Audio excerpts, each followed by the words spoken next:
Bengaluru rave party కేసులో 5 నిర్వాహకులను పోలీసులు arrest చేశారు. హైదరాబాద్ కు చెందిన వాసు అనే వ్యాపారి పుట్టినరోజు సందర్భంగా పార్టీ ఏర్పాటు చేసినట్లు పోలీసులు గుర్తించారు.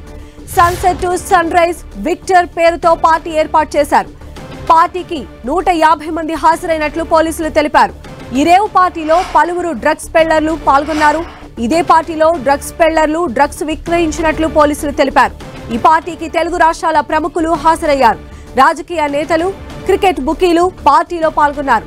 నటి హేమ కూడా పార్టీలో ఉన్నట్లు తెలిపారు కమిషనర్ చంద్రగుప్తా. రేవ్ పార్టీకి 100 మందికి పైగా హాజరైనట్లు పోలీసులు తెలిపారు. పార్టీకి హాజరైన వారిలో 30 మంది మహిళలు ఉన్నారు. ఫామ్ హౌస్ దగ్గర 18 లగ్జరీ కార్లను పోలీసులు సీజ్ చేశారు. పార్టీ కోసం హైదరాబాద్ నుంచి ప్రత్యేక విమానంలో పలువురు ప్రముఖులు పార్టీకి హాజరైనట్లు పోలీసులు గుర్తించారు. రేవ్ పార్టీకి వచ్చిన వారి బ్లడ్ శాంపిల్స్ సేకరించారు పోలీసులు. డ్రగ్స్ తీసుకున్నట్లు తేలితే చర్యలు తీసుకుంటామంటున్నారు. బెంగళూరు రేవ్ పార్టీ కేసులో 5 నిర్వాహకులను ఇప్పటివరకు పోలీసులు అదుపులోకి తీసుకున్నారు. తాజా అప్డేట్స్ అందించడానికి మా ప్రతినిధి సునీల్ మనకు అందుబాటులో ఉన్నారు. సునీల్, రెండు తెలుగు రాష్ట్రాలని షేక్ చేస్తున్నటువంటి బెంగళూరు రేవ్ పార్టీపై పోలీసులు దర్యాప్తు ముమ్మరం చేశారు. ఇప్పటికే ఈ కేసులో మొత్తం 5 నిర్వాహకుడితో పాటు మొత్తం 5 మాత్రం బెంగళూరు పోలీసులు అరెస్ట్ చేసి నిన్న జ్యుడిషియల్ రిమాండ్ కూడా తరలించారు. ఇక ఆదివారం సాయంత్రం మొదలైనటువంటి రేవ్ పార్టీ తెల్లవారుజాము వరకు కూడా కంటిన్యూగా కొనసాగింది. పెద్ద పెద్ద డీజే సౌండ్స్తో ఒక్కసారిగా భయభ్రాంతులకు గురి చేస్తున్నటువంటి నేపథ్యంలో అక్కడ ఉన్నటువంటి స్థానికులు వెంటనే పోలీసులకు సమాచారం అందించారు. తెల్లవారుజామున 3 గంటలకు పోలీసులు వెళ్లి రైడ్స్ చేశారు. ఈ రైడ్స్లో దాదాపు 150 మందికి పైగా ఈ పార్టీకి అటెండ్ అయినట్టు కూడా పోలీసులు గుర్తించారు. మొత్తం మీద ఈ party sunset to sunrisers victory అనేటువంటి పేరుతో ఈ పార్టీని ఏర్పాటు చేశారు.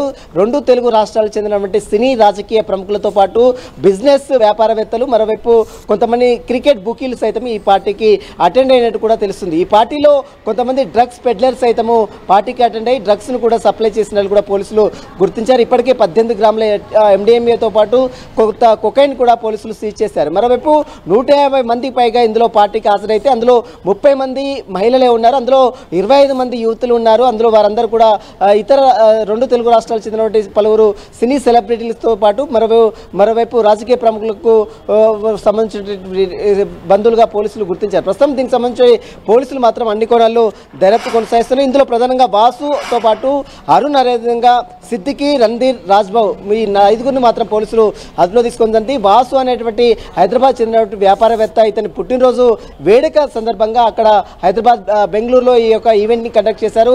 అది కూడా హైదరాబాద్ చెందినటువంటి గోపాల్ రెడ్డి ఫామ్ హౌస్ గా ప్రస్తుతం అయితే పోలీసులు గుర్తించాలి. గోపాల్ రెడ్డికి కూడా మరొకసారి నోటీసులు ఇచ్చి విచారించాలని చూస్తున్నారు. ఎందుకంటే ఇదే ఫామ్ హౌస్ లో గతంలో కూడా అనేక సార్లు రైడ్స్ జరిగాయి, డ్రగ్స్ కూడా దొరికాయి. మళ్ళీ ఇప్పుడు కూడా తెలంగాణ రాష్ట్రంలో ఇలాంటి పార్టీలు చేస్తే పోలీసులు కఠిన చర్యలు తీసుకుంటున్నారు. మరోవైపు కేసులు కూడా నమోదు చేస్తున్నారు.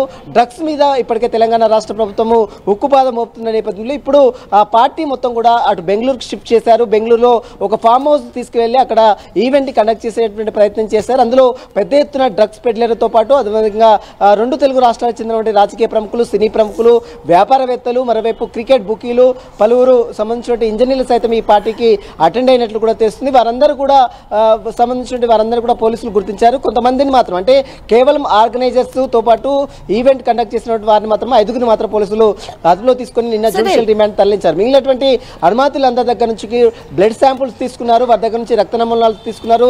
వారు ఒకవేళ డ్రగ్స్ సేవించినని రిపోర్ట్ వస్తే మాత్రం వారిపై కూడా పోలీసులు కేసులు కూడా నమోదు చేసే అవకాశం ఉంది. నిన్న జరిగినటువంటి పార్టీకి సంబంధించిన దానిపై పోలీసులు ఇప్పటికే బెంగళూరు క్రైమ్ బ్రాంచ్ పోలీసులు కేసు నమోదు చేసుకోవడం జరిగింది. ఇందులో మనం ఒకసారి చూడొచ్చు, చాలా సెక్షన్స్ కూడా నమోదు చేశారు. అందులో ప్రధానంగా 22 తో పాటు 22B 1985 NDPS యాక్ట్ తో పాటు 22 అదేవిధంగా 22C 22B 22E తో పాటు పలు సెక్షన్లు కూడా 219 1860 రెడ్ విత్ యాక్ట్ కింద పలు సెక్షన్లు కూడా నమోదు చేయడం జరిగింది. ప్రస్తుతం దీనిపై పోలీసులు మాత్రం చాలా సీరియస్ గా దర్యాప్తు చేస్తున్నారు. నిన్న మనం చూసాం, నటి హేమ నేను వెళ్ళలేదు, హైదరాబాద్ లో ఉన్నానని బుకాయించే ప్రయత్నం చేసింది. కానీ హేమ సైతం తన అదుపులో పోలీసుల అదుపులో ఉన్నట్టు కూడా నిన్న అటు పోలీస్ జాయింట్ కమిషనర్ గుప్తా చెప్పినటువంటి పరిస్థితి. ఇలాంటి తరాల్లో నిన్న శ్రీకాంత్ పేరు కూడా బయటికి రావడం జరిగింది. కానీ శ్రీకాంత్ నిన్న హైదరాబాద్ లో ఉన్నారు.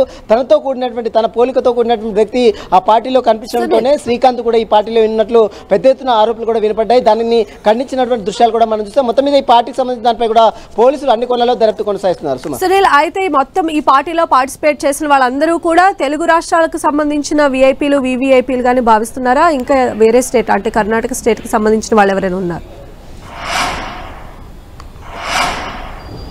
ప్రస్తుతం రెండు తెలుగు రాష్ట్రాలకు చెందినటువంటి రాజకీయ ప్రముఖులు, సినీ ప్రముఖులతో పాటు కర్ణాటక, తమిళనాడు చెందినటువంటి కొంతమంది బిజినెస్ వ్యాపారవేత్తలు, మరోవైపు క్రికెట్ బుకీలు సైతం ఈ పార్టీలో పార్టిసిపేట్ చేసినట్లు కూడా పోలీసులు గుర్తించారు. అందులో ప్రధానంగా ఎందుకంటే ఇటీవల కాలంలో హైదరాబాద్ సన్ రైజర్స్ టీం సంబంధించిన దాంట్లో కొంత పెద్ద ఎత్తున బుకీలు సన్ రైజర్స్ టీం గెలవడం, ఆ తర్వాత బుకీలు కూడా ఈ పార్టీకి అటెండ్ అయినట్టు కూడా తెలుస్తుంది. అయితే హైదరాబాద్ చెందినటువంటి వ్యాపారవేత్త వాసు పుట్టినరోజు సందర్భంగా ఈ యొక్క ఈవెంట్ కండక్ట్ చేసినట్టు కూడా తెలుస్తుంది. సన్ రైజర్స్ విక్టరీ పేరుతో ఏర్పాటు చేసిన ఈవెంట్ కి చాలా మంది సెలబ్రిటీలతో పాటు రాజకీయ ప్రముఖులు, అదేవిధంగా బుకీలు, పలువురు వ్యాపారవేత్తలు కూడా ఈ పెద్ద ఎత్తున ఈ పార్టీకి అటెండ్ కావడం. అయితే నిన్న హాజరైనటువంటి వారందరూ కూడా కొంతమందిని పోలీసులు గుర్తించారు. చాలా మంది మధ్యలో వెళ్ళిపోయినటువంటి పరిస్థితి చూడొచ్చు. చాలా మంది పేర్లు కూడా బయటకు వస్తున్నాయి. మనం ఇప్పటికే చూడొచ్చు. ఆంధ్రప్రదేశ్ చెందినటువంటి కాకాని గోవర్ధన్ రెడ్డి ఎమ్మెల్యే స్టిక్కర్ ని పోలీసులు గుర్తించారు. కానీ అతను మాత్రం ఆ పార్టీకి వెళ్ళలేదు. తన కారు స్టిక్కర్ ఎక్కడుందో, అసలు ఎవరు తీసుకువెళ్లారో తనకు తెలియదు. దానిపై పోలీసులు దర్యాప్తు జరిపించాలంటూ కూడా ఇప్పటికే కాకాని గోవర్ధన్ రెడ్డి మీడియాతో అటు ఫిర్యాదు చేసినటువంటి పరిస్థితి. అదే తరాలో నటుడు శ్రీకాంత్ సైతం తన పోలికతో కూడినటువంటి వ్యక్తి అక్కడ ప్రత్యక్షం కావడం, తన కూడా కొంత ఆరోపణలు వినబడ్డాయి. కాబట్టి దాన్ని కూడా శ్రీకాంత్ ఖండించారు. కానీ హేమ కూడా తాను పార్టీకి వెళ్ళలేదని బుకాయించే ప్రయత్నం చేసింది. మీడియాని, పోలీసులను తప్పుదోవ పట్టించే ప్రయత్నం చేసింది. కానీ హేమ కూడా ఆ పార్టీలో ఉంది, పోలీసుల అదుపులోనే ఉందంటూ కూడా నిన్న జాయింట్ కమిషనర్ గుప్తా చెప్పినటువంటి పరిస్థితి. ఆ తర్వాత చాలా మంది దగ్గర బ్లడ్ శాంపుల్స్ తీసుకున్నారు. వారి దగ్గర రక్తనమూనాలు సేకరించి FSL రిపోర్టుకు పంపించారు. ఒకవేళ వారు డ్రగ్స్ సేవించినట్లయితే వారిపై కూడా పోలీసులు కేసులు నమోదు చేసుకునే అవకాశం. అయితే హేమతో పాటు ఇంకా ఎవరెవరు ఉండొచ్చు అంటే సినీ సెలబ్రిటీస్ కావచ్చు, లేదా రాజకీయ ప్రముఖులు కావచ్చు? ప్రస్తుతము హేమతో పాటు చాలా మంది బిజినెస్ వ్యాపారవేత్తలు చాలా మంది అందులో ఉన్నారు, బుకీలు ఉన్నారు, క్రికెట్ బుకీలు సైతం ఉన్నారు. అందులో తెలుగు రాష్ట్రాలకు చెందినటువంటి కొంతమంది రాజకీయ నేతలు కూడా ఉన్నట్లు తెలుస్తుంది. కానీ వారు పార్టీ మధ్యలోనే వెళ్ళిపోయారు. ఈ రైడ్ జరిగింది తెల్లవారుజామున 3 గంటలకు జరిగింది. అందులో మధ్యలోనే కొంతమంది వెళ్ళిపోయినట్టు కూడా తెలుస్తుంది. చివరి వరకు ఉన్నటువంటి వారు హేమతో పాటు కొంతమంది ఆర్గనైజర్స్, మరోవైపు అక్కడ సంబంధించిన కొంతమంది వ్యాపారవేత్తలు ఉన్నట్లు కూడా తెలుస్తుంది. వారిని మాత్రం పోలీసులు అదుపులో తీసుకున్నారు. నిన్న వాళ్ళు బ్లడ్ శాంపుల్స్ తీసుకొని వారికి నోటీసులు ఇచ్చి విడిచిపెట్టడం జరిగింది. కేవలం ఆర్గనైజర్స్ తో పాటు ఈవెంట్ కండక్ట్ చేసినటువంటి వాసు, అదేవిధంగా కొంతమందిని మాత్రం పోలీసులు అరెస్ట్ చేసి జ్యుడిషియల్ రిమాండ్ తరలించారు.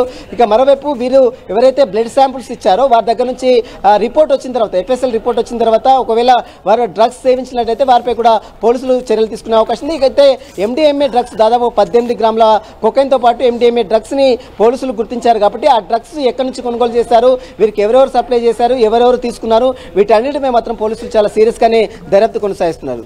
రైట్ సునీల్.